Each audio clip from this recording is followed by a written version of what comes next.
பொய் சொல்லி தப்பிக்காதே, உண்மையை சொல்லி மாட்டிக்கொள். பொய் வாழ விடாது, உண்மை சாக விடாது என்கின்ற சுவாமி விவேகானந்தரின் அருள்மொழிகளோடு இனிய காலை வணக்கம் நண்பர்களே. விஸ்வாவசு வருடம் மாசி மாதம் 21ஆம் நாள் 2026ஆம் வருடம் மார்ச் மாதம் 5ஆம் நாள் வியாழக்கிழமை. இன்று சூரிய உதயம் காலை 6:27. இன்றைய நட்சத்திரம் காலை 9 மணி வரை உத்திரம், பின்பு அஸ்தம். இன்றைய சந்திராஷ்டமம் சதயம். இன்றைய சூலம் தெற்கு திசை. இன்று நல்ல நேரம் காலை 10:30 மணி முதல் 11:30 மணி வரை, மாலை 12:30 மணி முதல் 1:30 மணி வரை. ராகு காலம் மதியம் 1:30 மணி முதல் 3 மணி வரை. யமகண்டம் காலை 6 மணி முதல் 7:30 மணி வரை.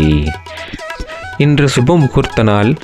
எரிபக்த நாயனார் குரு பூஜை, ஸ்கந்தகுரு பாராயணம் பாடி மகான்களை வழிபடுதல் மிகச் சிறப்பு. மரம் செடி கொடி வைக்க சிறந்த நாள் இன்று. நன்றி நண்பர்களே. உங்களுக்கு இந்த நாள் மிகச் சிறப்பானதாக அமைய வாழ்த்துக்கள். நன்றி, வணக்கம்.